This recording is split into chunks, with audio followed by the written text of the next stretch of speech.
Hello and welcome to Middle Point. The show where we try to reach some sort of consensus on otherwise polarizing issues. Yeah, man, what are we going to be talking about today? Today, we're going to be reacting to a documentary series that launched recently on Netflix called Turning Point. And Yeah, you made me watch it as well. It was a very good watch, actually. very interesting Yeah, it was a very documentary. well made documentary as well. And Muhammad Naqvi, who's a Pakistani documentary filmmaker, is an executive co-producer on. I kept reading his name again and again. I was like, I need to search him out. Do you already know him? Yes, I've met him a couple of times. I've also, done little projects with him. I'd love to work with him in a bigger capacity, obviously. He was the co-producer, right? Yeah. Was it? I think it was co-executive producer or something like that. What is the difference? That means that there was another executive producer as well. Okay, so there could be more than one. And obviously, I executive, think right? that, since the documentary was sort of cutting back and forth between Afghanistan and New York, I think that those were the two themes. And so, perhaps, someone like a Pakistani filmmaker was better equipped to handle, the Afghan-Pakistan aspect of things as opposed to the New York. Has he made documentaries before? Obviously, since he's a well-known. Any other big names under his? I think there's a documentary about, President Musharraf. There's also, that documentary that's sort of very famous as Pakistan's Hidden Shame, which is basically about the child sexual abuse problem in the sort of transport sector and in Peshawar. It's called Hidden Shame?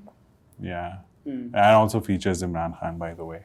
And that sort of Axion interview of Imran Khan, that was also produced by Mo, although he usually directs. But yeah, so what was interesting about the documentary was that it launched around the 20th anniversary of 9/11, as well as, what has That's when happened. they were getting out. As they happened to get out of Afghanistan. And so that's what the two things that it's really about. It's about 9/11 and how it changed the world and the entire US-Afghan conflict. They showed the forces pulling out at the end as well. So that means they had to quickly wrap it up at the end and release it on Netflix, right?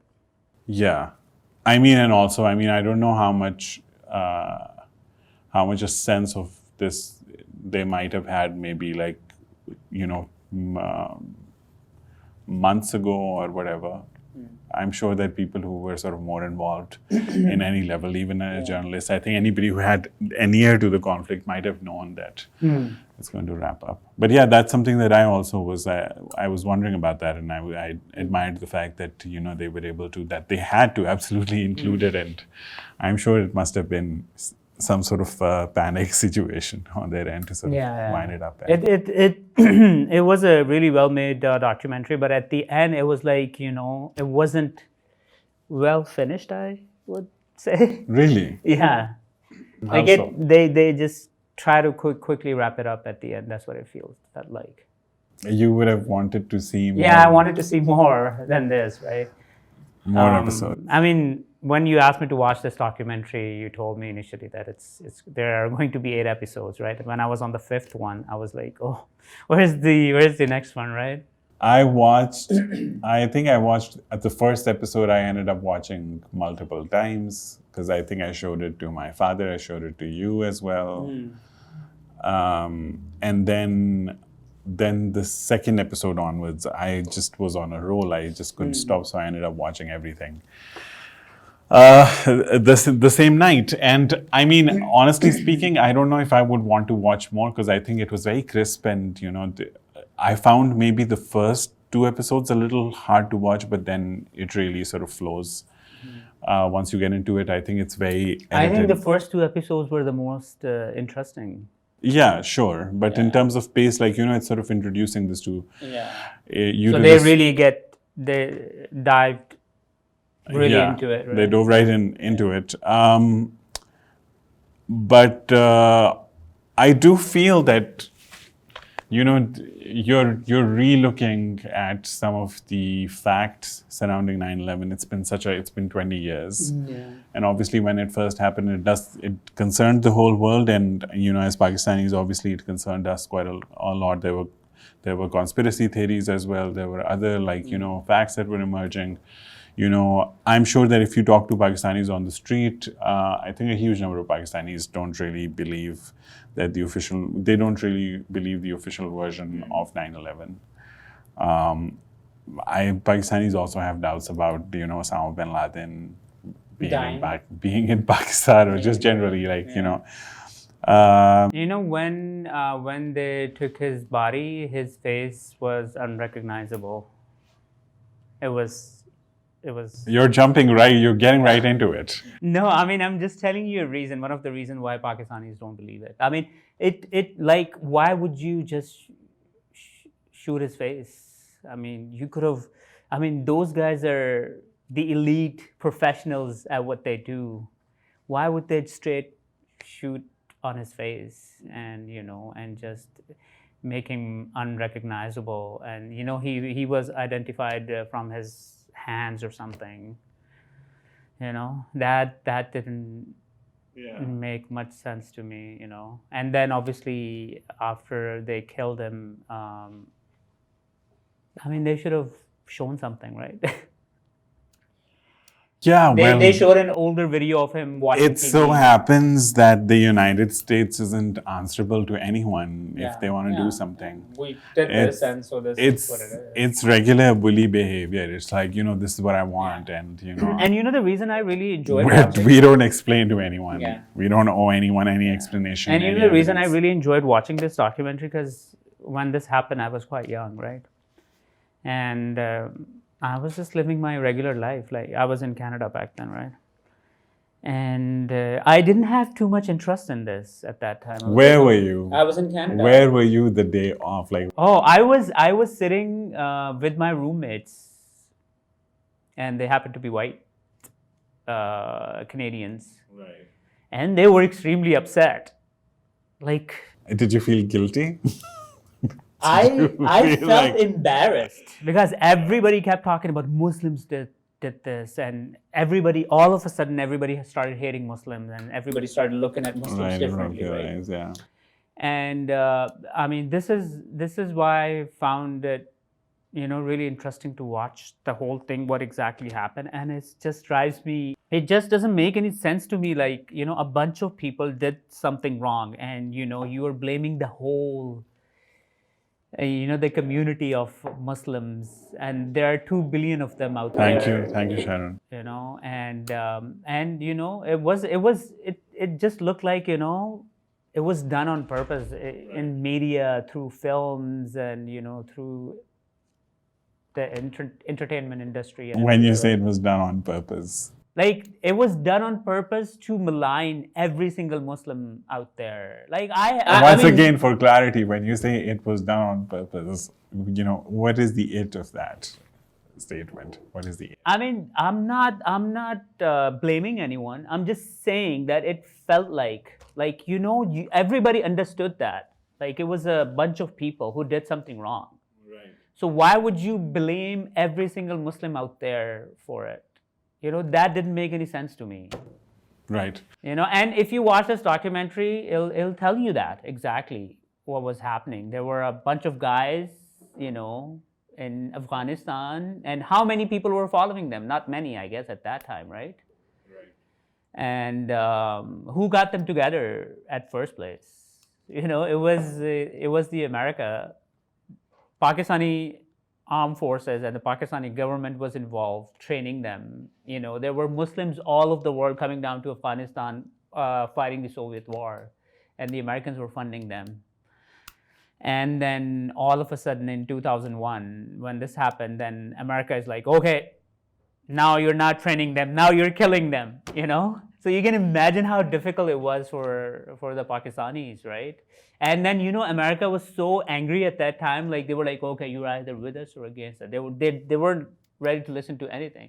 So, I mean, it was a very difficult decision for Musharraf as well. Like, what was he supposed to do? I remember when this happened. I had just started university, and I was staying in a private hostel. And I remember coming home one day, and I think I was so preoccupied with, like, because you're just starting out, starting to make friends, starting to get into the grind of things, and you've moved into a new city. And I came, and we had this really sort of rundown living room, really old TV, and like, couches that were really worn out, and everybody was gathered around. All of the students, they were gathered around the TV, and this sort of footage was, and I don't know, I think that it was possibly because it was happening, it was evening time here. It was after 6, it was maybe about 7, it 8 was around p.m. the afternoon in Canada, so around 9 p.m. Yeah, it Pakistan was around that time. Yeah. And I remember my first feeling of, once it started to come out, I think Pakistanis also, this isn't obviously politically correct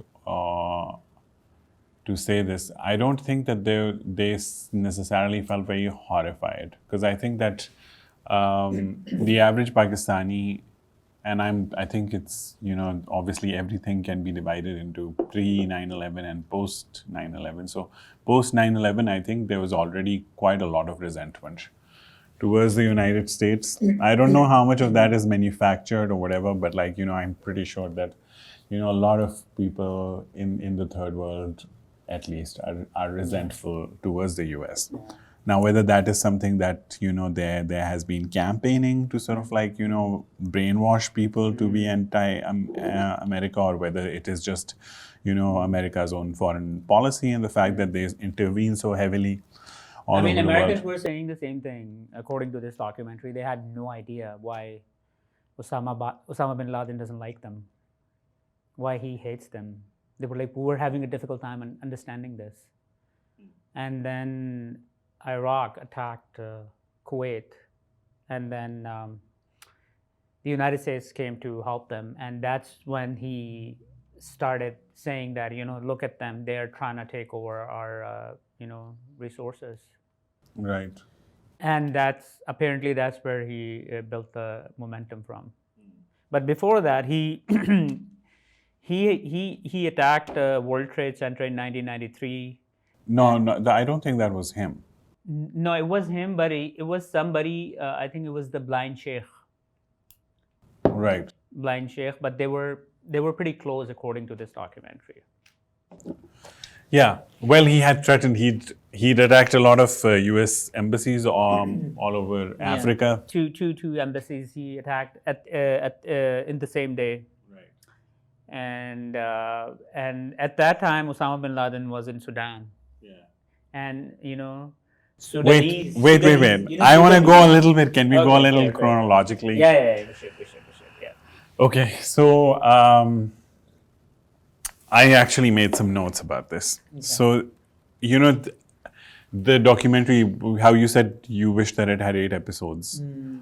I don't know if I would, want to watch more of it. I don't know if it would be as engaging to see it sort of in a longer format.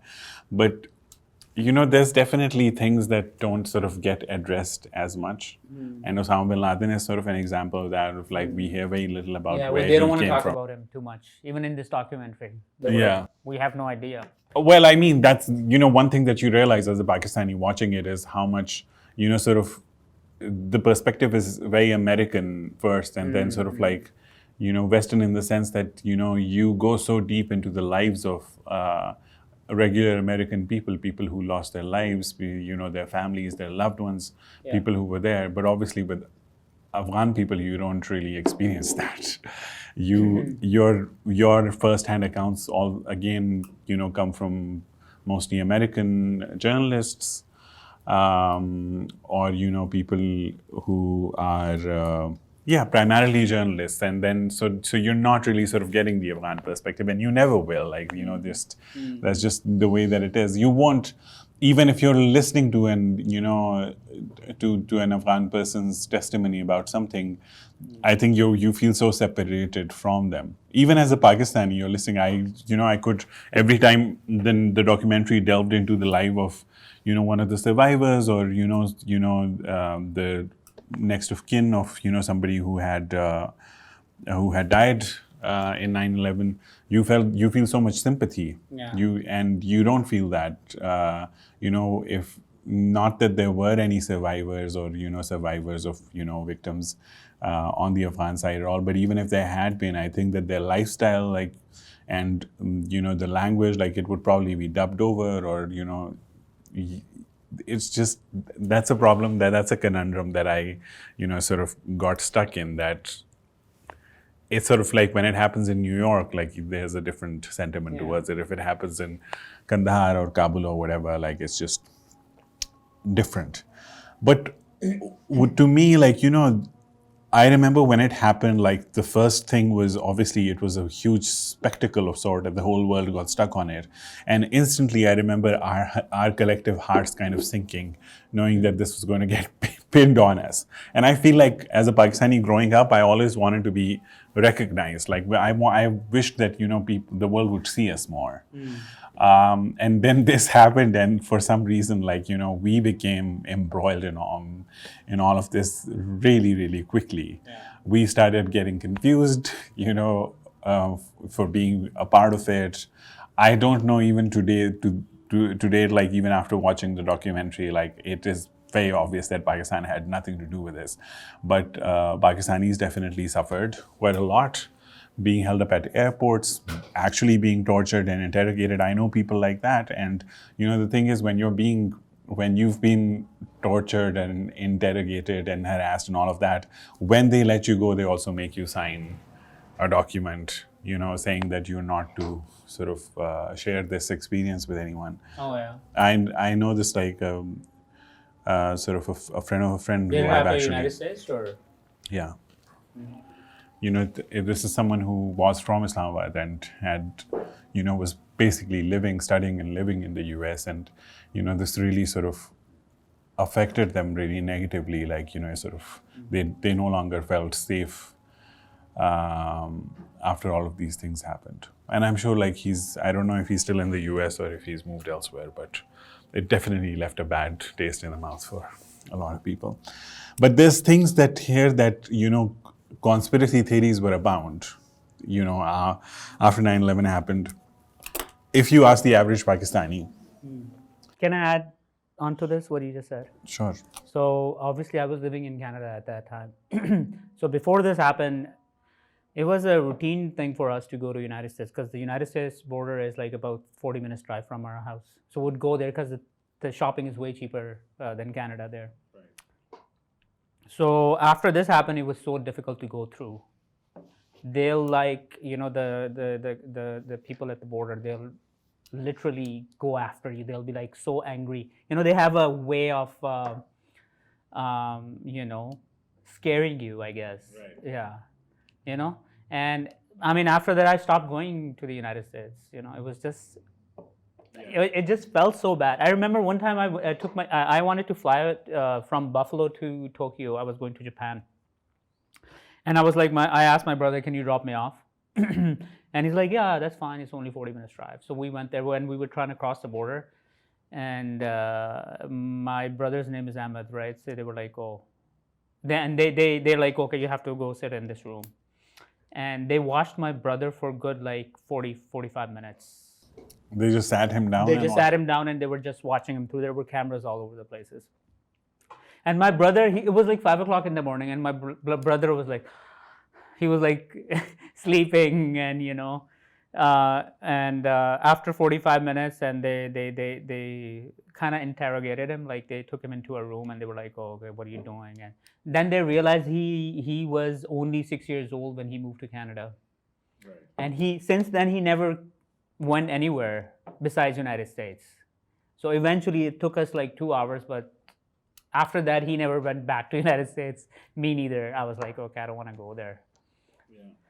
Yeah. So Yeah, I mean, it was just a bad experience for Muslims to go to United States afterwards. Right. And I mean, I think after a while we felt like, okay, it's sort of died down a little bit, but it just seems like Islamophobia isn't going to go anywhere. It's just going to keep coming back stronger. Okay, so about the conspiracy theories. So it's interesting. Like I was reading somewhere recently that the word conspiracy theory was also coined, as a sort of perfect defense mechanism to distract people from dwelling too much on conspiracies as potential truth or investigating things a little bit. But what obviously we've heard a lot of these things, and these things don't get enough. They don't really get acknowledged by the mainstream media at all. But when I was watching this documentary, I felt like there were so many things that were mentioned in it, and I mean, kudos to the team who made this series, in that they left no stone unturned. Like they still shared so many accounts that I feel like first-hand accounts that are credible. And then while watching these accounts, there were still questions that I had in my mind, from watching it, which I thought, I would sort of go over it again and pick those things up and share it with you. And so, when it begins, like the first episode obviously features the actual 9/11 and the attacks. And what interested me in that was, obviously we've seen footages from that over and over. Like I think it became the most viewed thing all over the world. And basically what's supposed to happen is, in a situation like that, like your F-16s are supposed to scramble. And according to something I read somewhere, in the US, like basically the F-16s can scramble to any location within 10 minutes. So I was watching back, and so, it starts with the American Flight 11. Yeah. The one that took off from, is it Logan Boston. International? Yeah. Boston. Yeah, Boston. And then it sort of, I think it was headed to LA, but it, turned And towards. it used the Hudson River to guide through. To New York, and I think the distance was I think it was a very short distance, which is how they were able to pull this off. But the first that it is reported is like 8:19 in the morning. Is the first time that a flight attendant Someone stabbed in the business class. calls. Yeah, someone's and the cockpit is. So that's the first time that they find out. The air traffic, or I think it's American Airlines that finds out, and then 8:21. American Airlines calls, I don't know if it's the FAA or air traffic control, if those are the same thing. And 8:21, she calls saying that she's monitoring Flight 11, and the flight attendant is saying that everyone's been stabbed. Everyone's been stabbed? She says the pilot... Oh, everyone's been, as in, like the crew. The crew. The crew, yeah. And then, the person on the comm responds that, it's been, that they've contacted air traffic control. And they say that they can't gauge like the height of the plane, because what is it called, a transponder or something, has been turned off. But they still feel like it's descending. Right, so all of this is happening, and like the first from the flight itself, like the first call goes to at 8:19, and this hijacker Muhammad Atta himself, talks to the FAA, which it seems like he thinks that he's speaking to the passengers. He's like, everybody stay calm, we're gonna. It seems that he. But somehow the radio was on, I guess. Yeah. And this is happening at around 8:24. Yeah. And the plane actually hit the tower at 8:46. So a good 22 minutes after this. And this is the first plane. But the problem was that they didn't know what is going to happen? Like if they knew that this was going to happen. Then, Okay, then they so would. this is at 8:37 a.m. that it says Boston Center TMU. We have a problem here. We have a hijacked aircraft headed towards New York, and we need you guys to scramble some F-16s or something up there to help us out. This is at 8:37, exactly 9 minutes before it hits. Okay. Now the thing is that so it takes up to 10 minutes to actually get. We haven't seen any F-16s in any of that footage. It's safe to say that no F-16s actually appeared, not just before or around the time of the first flight hitting the towers, which was 8:46, but also the second one, which was 9:03, which was more than it was about. How much is it? 8:46 is 9 minutes, so 15 more minutes. But the problem they Over 25 minutes. But the problem was they couldn't track the plane where it was at that time. Remember? No. They could absolutely track the plane. Okay. They had a primary radar on it, and they could see where it was going. Absolutely, they could. So, what do you think they should have done? Like, even if they knew they could, in a situation like that, it was a passenger plane, right? They can't just shoot it down. So basically, I think what happens in a situation like that is F-16s are sent out, and they basically sort of chaperone a plane. It would appear on either side or whatever, and it will try to sort of, and obviously, and any incident can still happen, like, damage to, public life can still happen. But, you try to sort of, contain the situation and sort of flag the carrier down or whatever. And has it ever happened before? This kind of situation? I wouldn't know about that, but within this documentary, it says that when the president flew the first time, that he was accompanied by those F-16s, and they were on either side, and they could see the pilots from it. So that's what you scramble the F-16s to try and prevent it as much as possible, and within like the 25-30 minute period, or even after that, even after the second plane hit, you don't really see any F-16s flying over New York City. Nothing. It's supposed to happen within 10 minutes. That's the kind of, protection that your national security, that's what you're supposed to be doing. And I'm told that this is because there were some exercises planned on this particular day, so that all of the F-16s had been scrambled like off to the coast on all sides of the United States, which is why they were all, and this is something that, So people obviously question this, the question you're... I don't see, the thing is, I've seen channels like France 24, giving I think there's a huge 9/11 truth movement within the United States. It's more than any, because obviously people lost their lives and their loved ones.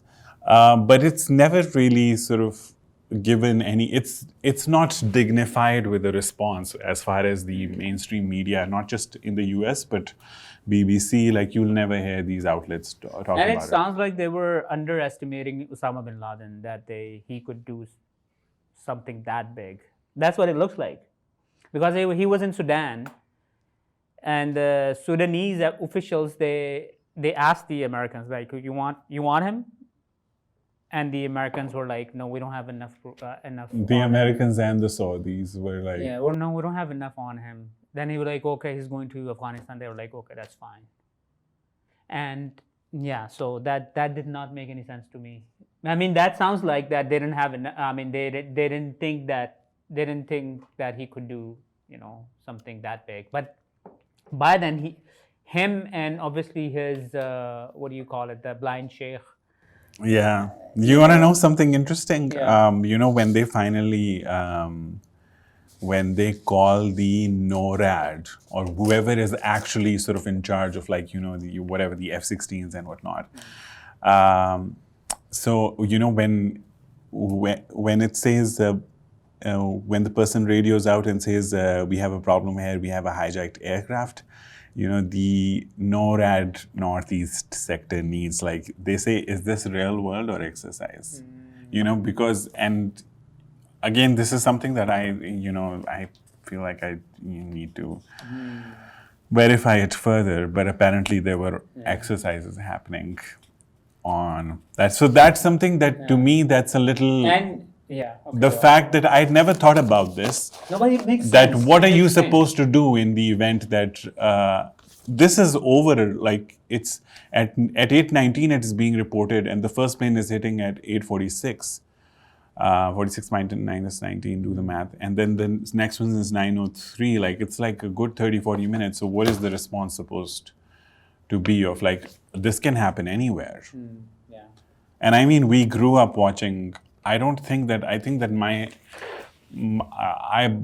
if there was any familiarity with terrorism whatsoever, it was from watching like all of these Bruce Willis, these Hollywood action movies where, these Russian or Arab terrorists would, target places that were. I think there's also I think that some buildings as well. I think the towers themselves as well, but like a football stadium. And these are scenarios that played out most often in Hollywood films. So it's not like the US wasn't thinking about this when you say, and they also knew that Osama bin Laden he had been attacking American embassies, and he had said they knew that he was open about it. He wants to hit an American, and I think they also, the World Trade Center itself has been attacked, has been a target of terrorist attacks so much that it's not. What exactly happened in '93? Do you know?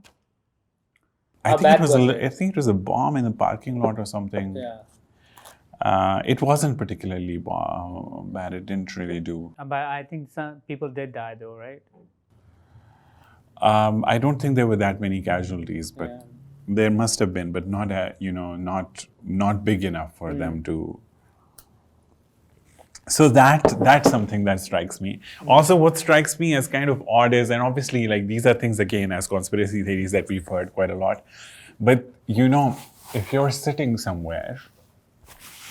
And you're the president of a country, and I come and I tell you in your ear that there are massive terrorist attacks happening in that moment. I don't know if my reaction would be to just sort of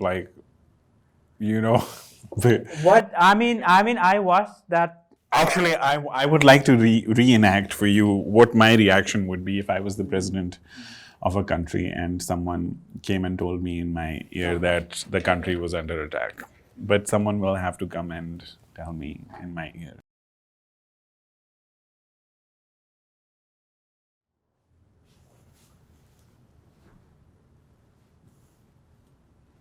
I think that I would want further. I would want to know a little more. Yeah. If someone said, "Sir, America is under attack," and previously they had told me that, a tiny little plane had hit. Instead of, hearing this, and your staff is standing right behind you, hearing this and just going, sakte mein chale jana, just going think into. In his defense, I would say that, why would, unless you. Why would you act like so guilty? He's being watched live You on would, TV. you would want. You don't want people to be panicking. This wasn't live on TV. It was being recorded. It was being recorded, yeah. I'm not exactly. And that's something that as a president like you. You don't want to be, acting like, that you're panicking. No, it's not about the acting bit. It's about the fact that someone said literally 6 to 10 words in your ear, meaning that the country that you're running, that you're responsible for at the moment, is under attack as we speak. 2 minutes ago they told you a plane hit, and now they've told you another plane has also hit, and we're officially under attack. And I think what would happen to any human being is that they would want more context of, are we panicking? What is going on? And what really strikes me as really strange is the fact that he stays here and just sort of swallows, and that reaction doesn't strike me as somebody who's just found out that something really bad is happening, who's responsible he just for it. Didn't know how to react. He's never faced this kind of situation. Again, you would look at your staff is everything okay? Because it's not taboo. Your staff is standing right here. You know, the teachers teach. You're not teaching the kids. You know, and like they're just spelling like, you know. Before Trump, it used to be Bush that was most made fun of, right? Yeah. But then obviously Trump just took over his place, and Yeah, I was thinking about this. I was like, who's more idiotic? I think it's Trump, obviously, right? Like I mean, Bushisms were really famous, and he said some really silly things.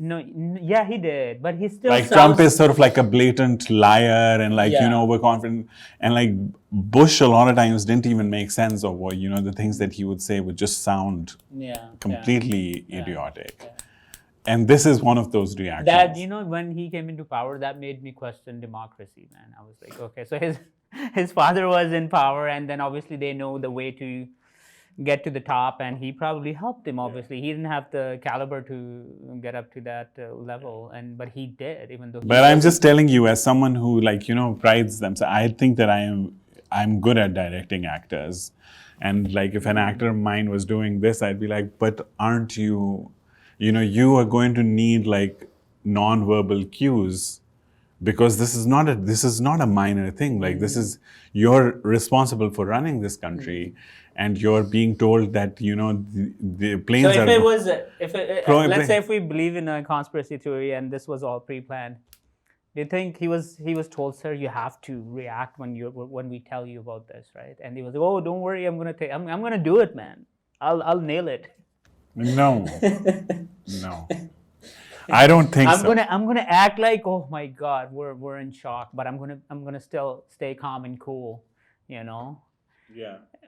Yeah, but I don't know. So I mean, obviously, you're trying to say that he knew this in advance. No, I'm saying that his reaction doesn't add up. As somebody who's just been given such huge, so this is scary exactly news.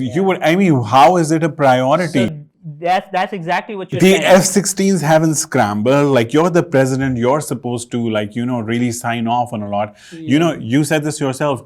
Cheney called him and said, like, you have to authorize, like, that planes have to be. You're sitting your ass down in a classroom while this is happening, and you're like, oh, okay, that's really, we have to get to that, but first I need to finish like this thing that I'm doing here, which I'm nodding as this woman is, teaching the kids like how to read these, how to spell these words. How does that make sense? Like, how are they not hustling him out of the? Do you think that teacher became popular afterwards? Because she was a well-known face, right? Not just that. I think there's a documentary that sort of like catches up with all of the students that were in that classroom. Oh, interesting. But to me, that's one thing that really felt like it was, the fact that the F-16s didn't scramble there on time, or ever. I haven't seen, like, there's so much footage of like people running away, and you'd never saw those F-16s, because they didn't know for sure that they were, they immediately asked all planes to land, but for a little while, for another hour or so, there were planes in the air still. The third plane that hit Pentagon, right? There's no footage of it. Yeah. There's no footage of it. I mean, it's such a sensitive location. There are probably cameras all over the places, right? But you only see the aftermath, and you don't see anything there. You know what I'm saying? You don't see the wreckage or anything. Yeah, none of the security cameras also. They didn't. That did not make any sense to me at all. Like, you just see the damage that. Okay, something else that was interesting to me. And the fourth plane.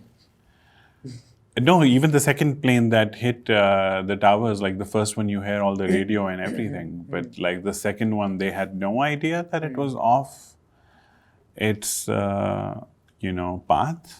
The second one is just, and I don't like it also. Was that a cargo plane? Like it's actually American. It was a passenger plane. This was flight United 175. So it was a United Airlines flight. I don't know why it was like metallic. Usually passenger planes are white. They're painted white because that sort of affects, it's more efficient, energy efficient or something. So you're saying it wasn't a passenger plane? I mean, it was a passenger plane according to It sort of shines silver in whenever you see it, like for just a little bit, but it's. What also struck me as that whole path, like going down that path of like Bush's reaction being really awkward. Now this is something that the second episode really deals with in that he really wanted to get back to the White House, and his staff said no, we're just going to fly you out. I'm forgetting where it was that he was flown out. And so he arrived in the White House by evening around 6 o'clock. And by that time, they already knew that this was Al-Qaeda. Because for the past like decade or so, they had their eyes on Osama bin Laden and they were watching everything that they were doing. And CIA was fully aware that they had a plane mission that they were training for in Afghanistan and everything. In fact, the CIA was following the hijackers all the way to, from Afghanistan to meeting in Malaysia to finalize their things. They were completely abreast with all of that. And so at 6, 7 o'clock when President Bush finally arrives in the White House, he knows that this is Al-Qaeda, this is Osama bin Laden. And he doesn't at this point in time, no investigations have really happened, right? It's just like whatever the CIA already knew. And he says this is war. Like obviously there's a decision that needed to be. And he said like we're on a war path where we're going to go. And their conversations, like this is something that, is in the, this is Alberto Gonzalez, the White House counsel. They had already started to figure out, okay, what can he do? How much authority does he have to initiate this war?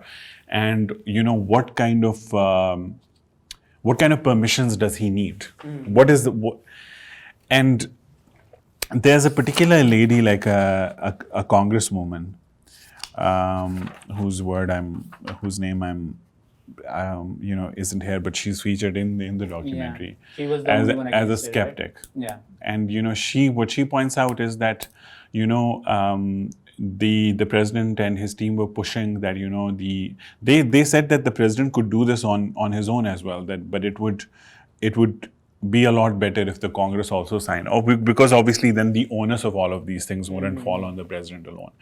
And she said that when the actual bills and everything was passed, they didn't say Afghanistan, or even though they at this point in time they didn't even have enough investigation, it would have made sense to wait like 4 or 5 days. This is the same day, right?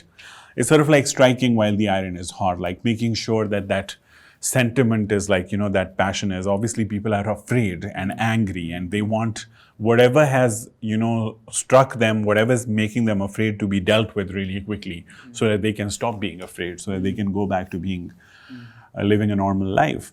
And whatever permissions they got, like they made sure that it wasn't about Afghanistan and the Taliban or Al-Qaeda alone, that it was sort of like left open. That whoever that we have, like we authorize you to take whatever actions against whoever. And that's how they sort of rolled Iraq into this. Yeah. They did so how is it that 9/11 has just happened in the morning and by the evening the president's priority already is to get sort of like a blanket approval on starting whatever wars in waging whatever wars he can. That's just, it's... Yeah, that's I mean, that was the reason shady that, as fuck, if I may say so. Nobody questioned them for Iraq war. They didn't allow, like, No, they were like, okay, he has weapons of mass destruction. Okay, you know what happened to us in 2001, right? Do you want this to happen again? Like nobody would say yes, right? There's a BBC series called House of... And they were like, Al-Qaeda is working with Saddam Hussein, and that turned out to be wrong as well. I mean, Saddam had nothing to do with Al-Qaeda. Yeah. Right. So. But they had the approval, and the thing is that we see this with India now in Kashmir. We see this with Israel in Palestine. We also see this with China in Uyghur camps. If you have the money, if you have the power, if you have financial power, like other countries aren't going to, nobody is going to question you because you don't need anybody's And building approval. a narrative isn't a big deal. And you have the perfect excuse, like you have this thing that's happening. Like it's almost like if someone comes up to you and asks you, but why? Like you can blackmail them emotionally, and that's exactly what President Bush did. Like he was like, that evening he was making calls and saying like, you're either with us or against us. Like we're going, and I think only like something this spectacular that happens on live TV can sort of justify that kind of anger and rage and being like, you already, like not even having to explain, what evidence they have. What do you, like if these conspiracy theories are right, what do you think could be the reason to go into Afghanistan for the United States? Well, even with this particular narrative, like Afghanistan makes sense because according to this documentary, and I'm sure it's based on, some sort of real world evidence, is that this whole plan was, it was hatched in Afghanistan. This is how everyone trained for. So Afghanistan, when they said like, we're going to go and like, we're going to get into Afghanistan and we're going to obliterate, that still makes sense, but there are aspects of it that have always been shady, and you're not allowed to question them. I've seen like people on like reports on France 24 about it, but as far as the mainstream media is concerned, and I was just bringing this up. You said this about weapons of mass destruction. The BBC produced a limited series about Saddam Hussein called House of Saddam, which is about him and his last days. And in that series, they had the nerve to actually, the audacity, they cut off to like footage of the WMDs like being moved from one location when the UN is inspecting. They did this, like it's just.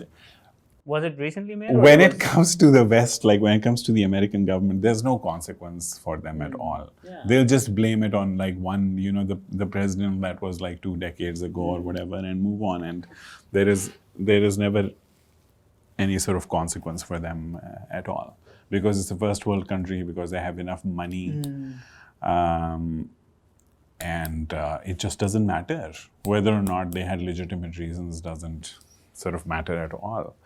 There's also the matter of like, this, so they say like, the reason that we didn't know, the CIA knew everything about this. The CIA is so heavily involved, like I seriously have like, I don't even know like how deeply involved they are with this.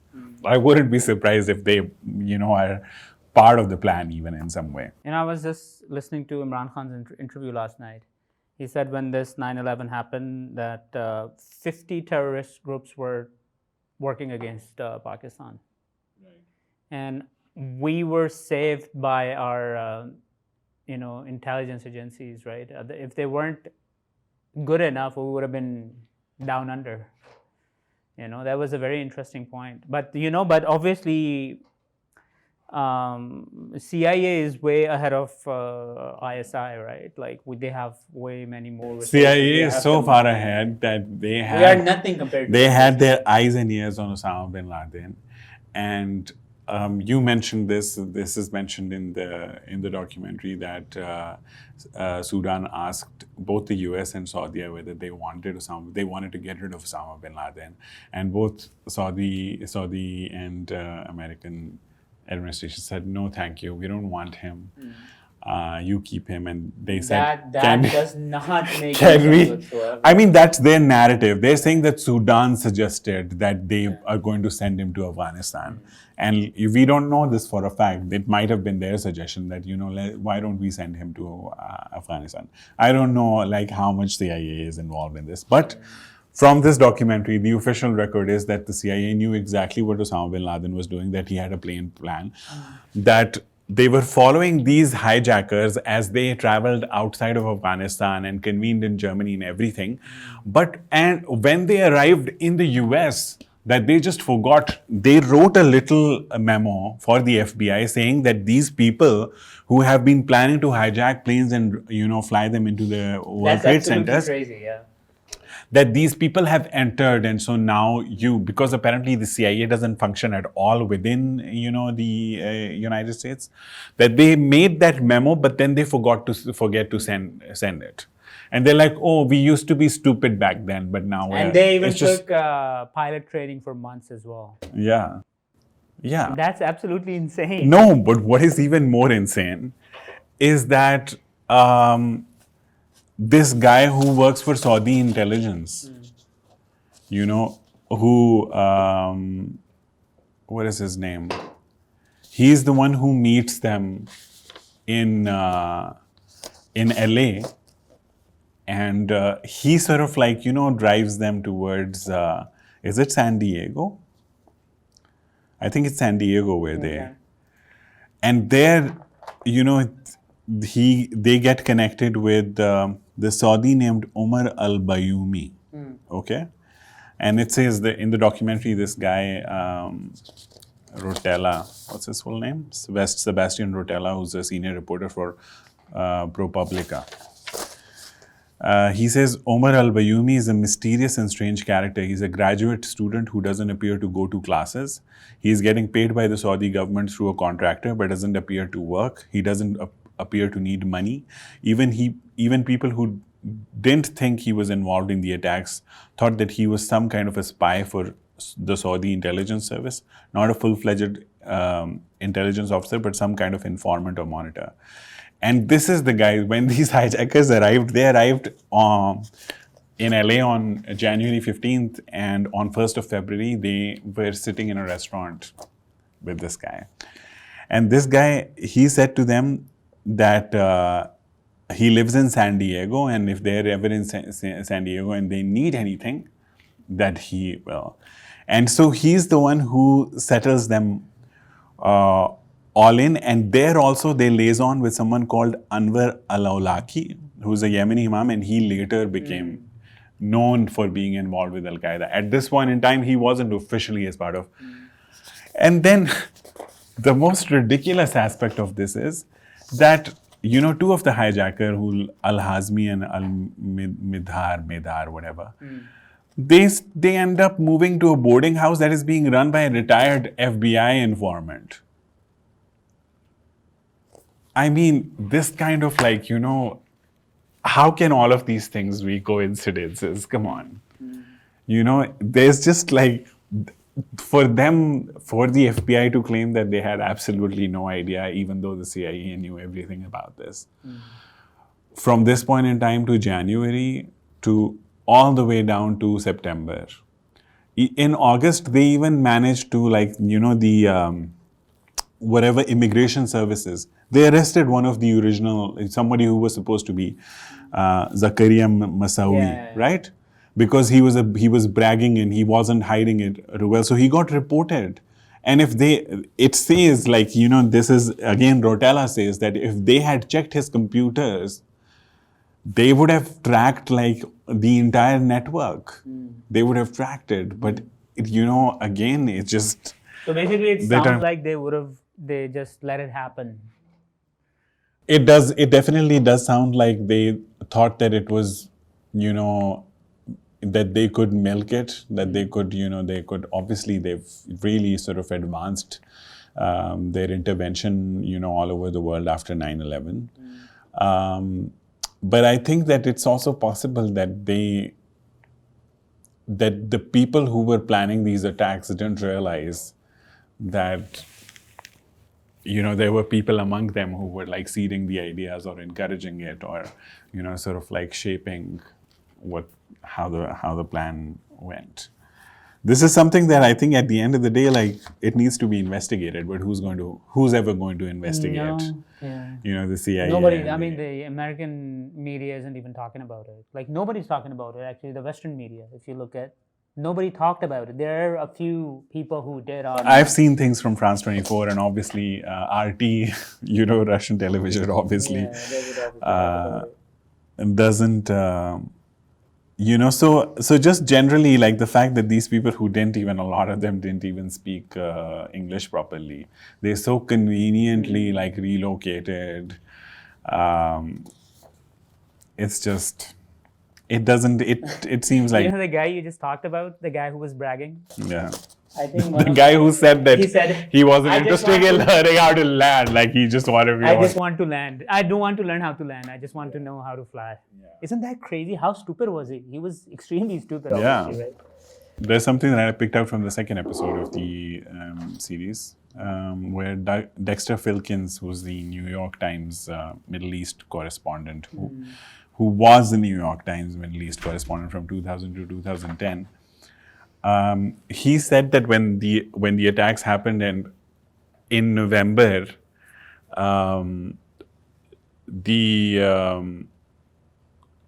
they asked him to go down to Afghanistan. And then he watched as some of the first, he said that he got into Northern Alliance territory through Tajikistan, because that was right on the northern side of Afghanistan. And he said like he could see the Taliban barracks and whatnot, and as the US started bombing them. But it then says like December 2001, the United States thought that it had bin Laden cornered in the Tora Bora Mountains, which is further south. Yeah. And by that. And they decided not to catch him. And then Chandrasekharan, he says, intelligence gets to US forces and Afghan forces, but inexplicably, the US doesn't send a huge contingent of special ops soldiers to try to capture or kill bin Laden. It is left to a ragtag group of Afghan fighters with a small number of American advisors. It is a puzzling decision. It's inexplicable in many ways when the mastermind of the 9/11 attacks, the leader of Al-Qaeda, are all within the grasp of US forces, that we don't mount a much bigger effort to go after him. If they had killed him back then, they won't be able to prolong the war. Yeah, he was right there. Yeah. Then Graf says there was no higher mission, no more important hunt in the world than finding Osama bin Laden. He was the number one target, the most hunted man in the world.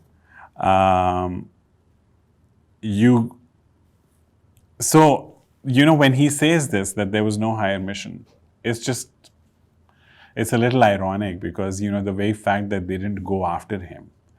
Because you can, like, when you're not sending your own troops, you're sending someone else's troops with your intel, and like they get butchered and come back. Like that's you. That's when you're sending someone in to get butchered. It just proves that there was a higher mission, maybe.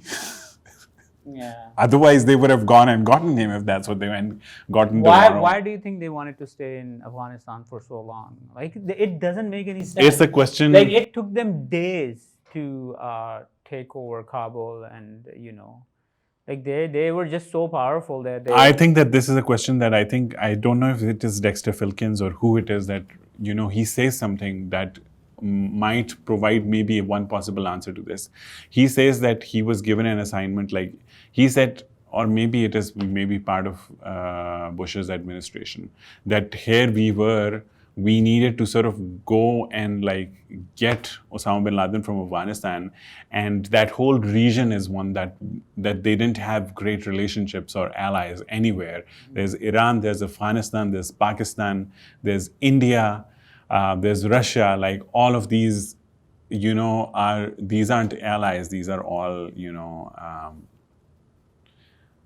so maybe that's where the question is. There's this whole region that is not within US control, and maybe that's why a presence there. I don't know, but I feel like that is a question that needs to be asked more. Like if your Osama bin Laden was right in front of you and you didn't go in and get him, you allowed him to get away, then what is it that you really wanted to do? I mean, the fact that you decided to invade Afghanistan and like just finish that country as much as possible within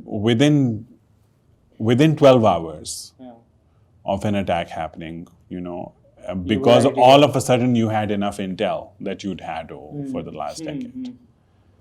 Yeah. And you're not answerable to anyone, not within. You pushed your own Congress people to just sign off on giving you all kinds of authority and power and not having to produce any evidence, not having to argue for any of those things. Just give us all the power that we need to attack, and just this is what it is, and we're running with it. There's not going to be any investigation whatsoever. That is mysterious. I think they did stop China to continue with their One Belt, One Road initiative, right? For the 20 years. Because, I mean, Afghanistan was supposed to be part of it, right? I mean, and even in Pakistan, nothing happened as long this war went on. And yeah, so maybe that's what the US that makes maybe sense. that's what the US needed to sustain itself, as because I mean we're familiar with the 2008 was the when the American economy crashed. Yes. The economic crisis. This was afterwards, so maybe this sort of helped cushion that blow in some ways. I don't know. I'm no expert, but I think that question needs to be asked. I think now that 20 years have passed, and maybe maybe a lot of that passion has run out. I think that more people need to ask that question. There's also the matter about what they did May 2nd. What is it? 2012 was it? What year was it when they supposedly captured Osama bin Laden? Oh, that was in 2013? Oh. 2013 was it? So they say that they were able to verify. When was it? When they captured him. They say that they were able to verify that this was Osama bin Laden by measuring his shadow and saying that this shadow, sort of, it is just so. Why would you destroy his face? They also say that they came in without any coordination with the Pakistani government, and they did this and they went out. Okay. And then there's a recent report from Voice of America, right? Urdu, which sort of citizens of Abbottabad relived the day, and one guy tells us, so he says that when I arrived, there were ambulances everywhere. Those weren't fucking American ambulances. Those were Pakistani ambulances that arrived to tend to your wounded soldiers. And right? one of the, do you know one of the helicopters, it couldn't land properly on his. It crashed in the courtyard. And it says Bin But Laden's, the thing is, if you had Bin Laden, I think that things would have maybe turned out quite differently. The fact that you measured a shadow and felt that was Bin Laden, and then killed that person, and then loaded them off into a helicopter, and some way halfway, like in the middle of that helicopter ride, decided that it was best to throw that corpse into water. That makes me really suspicious about. And it says Bin Laden's face was unrecognizable. He was ID'd with his ear, and a soldier laid down behind him. With his teeth? With his ear. With his ear. Really? Yeah, with his ear. So while all of this chaos is happening and they're trying to get out of Pakistan, in the middle of the night, or maybe there's plane crashing and they're trying to get that wreckage out and everything. No, they also have time to obviously they picked him up and they took him with them, to right? Kandahar or somewhere. I don't know. They don't tell you about that, but obviously he was ID'd with his ear, and a soldier, they had a soldier lie right behind him, and beside him, yeah. And then they measured his height, and that's how they ID'd him. So the only thing that we can confirm is that whoever they killed was the same height as, more or less the same height as Osama bin Laden. But then apparently, Osama's wives were also there in the courtyard. Did they kill them as well? No. They just debriefed them, and I think maybe one of them lives in even Pakistan. And it's just. But the thing is that we don't deserve to know. We, as citizens of Pakistan, especially, we don't have to. In fact, I was very happy to watch this documentary, because I feel like guilt-free. Honestly, for years I even felt guilty about Googling details about, about 9/11. But it just, I think there's so many questions there that it is very frustrating that nobody. How many wives did he have living with him? Lived with him? Yeah. I don't know. I think one maybe. He had 3 in total. But I mean, that is if. if that really was him. Like, it's so interesting to me that you're just supposed to, take the United States' word for anything that they do. Yeah. That they don't need to sort of, submit evidence in any sort of international code of And law. why or would whatever. why would they kill him? I mean, why would they kill him? Like, they could have easily taken him alive, right? They don't even like to dwell on it. Have you noticed in the documentary they don't even wanna mention talk about it? this. No. They just want people to forget. This will also become conspiracy theory. Then they'll say, "Oh, did we throw him in the water? Did we know? Who knows?" Like, Okay, so let's say if it wasn't Osama bin Laden, do you think he's still alive, or they already? If it wasn't Osama bin Laden, then whoever it was would have been like, "What the fuck, man? You just why did you kill that guy?" I don't know. All I know is that they found Osama's wives there, right? So it has to be him. But IDing him like this and throwing him in the water, it just sounds really look. not right. I think that Osama bin Laden, being coming from a family of very well-off family, and then when he arrives, is it in the late 80s or the early 90s that he arrives in Peshawar with all of this construction material for for the Afghan Mujahideen? I'm assuming he's flying out of Saudi Arabia, and he's arriving in Pakistan. I'm sure there was a lot of coordination that needed to be done to pull something off like that off. So I think what the US doesn't like to acknowledge is the fact that they had they had quite the working relationship. They also published articles what newspaper was it? I'm pretty sure that was an American newspaper that featured made a real hero out of Osama bin Laden while the Soviet-Afghan war was playing out. So I honestly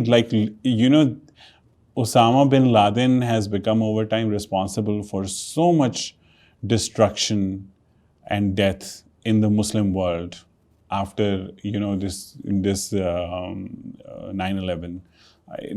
I mean, we know the numbers. We know that even if you don't know the exact numbers, we know that the number of people who have died as a result of the war on terror, as they call it, exceed the number of people who died as a result of. I mean, official 9/11. numbers are that 200 and something people died in Afghanistan. Alone. Just in Afghanistan, yeah. And then there's the And Iraq then we have war. 85,000 died in Pakistan, yeah. And then we lost $250 billion worth of economy. So we are 20, 30 years behind now. And then. But this is also fan the flames in so much other conflict, like there's Syria.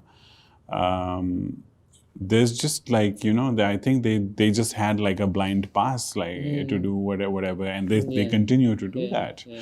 And the interesting thing is that the American people don't see it that way at all. They don't see their country they sort don't, of they don't see care. it as their country being some sort of a superhero who's going jumping into one situation after the other, trying to do good for the people, which is very. I mean, these figures I'm telling you. I mean, obviously, the American mainstream media they don't tell you this. They don't tell people about this. That many people are getting killed there.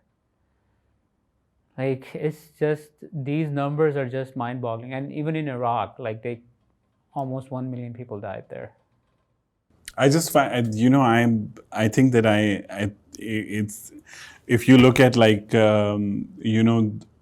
the CIA, the files that it has declassified, when you look at the kind of things it's pulled off all over the world, where I don't think that it should be beyond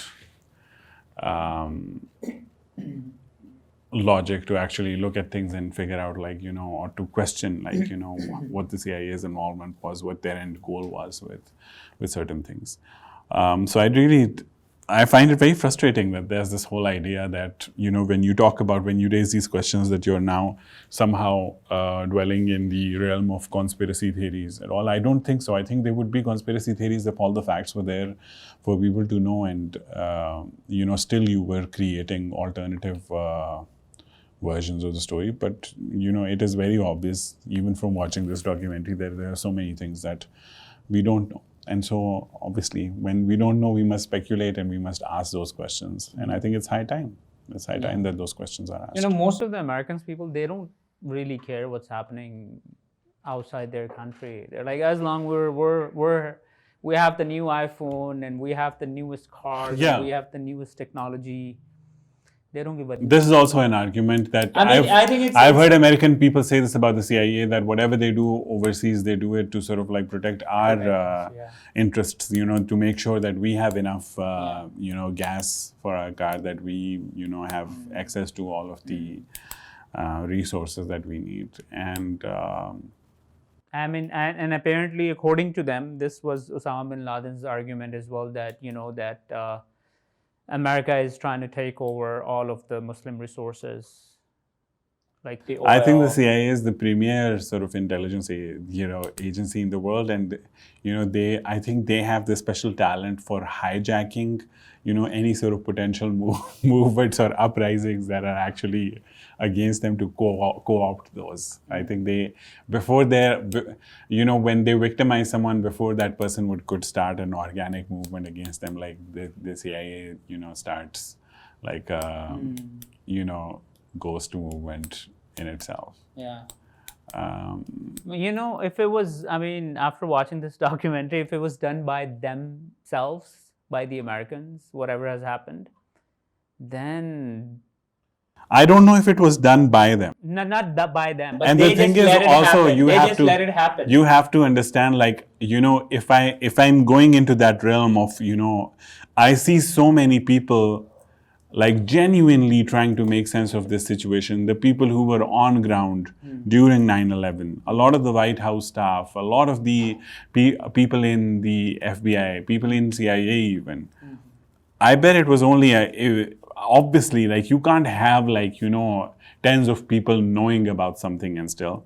But I do think that, if there's one person who knew what was going on, that was George W. Bush.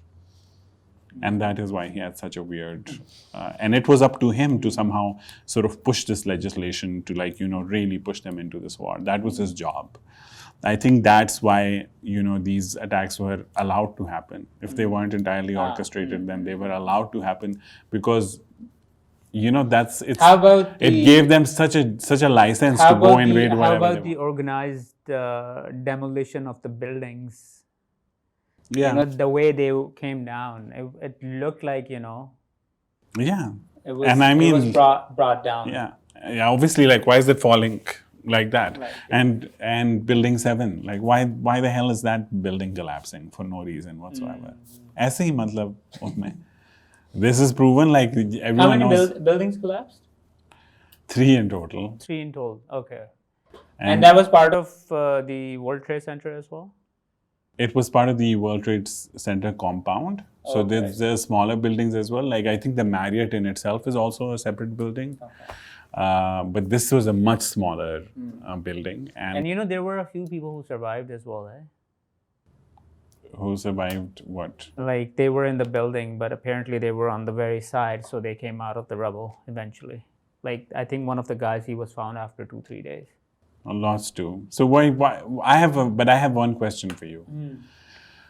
My question is, why do countries such as ours, allow themselves to become implicated in these situations? Why why has the state of Pakistan never raised these questions, or like, or what is our official stance on it? Do we accept, like, whatever, the American version of what happened? We were just, and at that time we were just overwhelmed. Like, we didn't know what to say because, America was so upset and angry, and how it was told in this documentary, that the way he was calling everybody, all of the leaders, that you're with us or against us. And even I think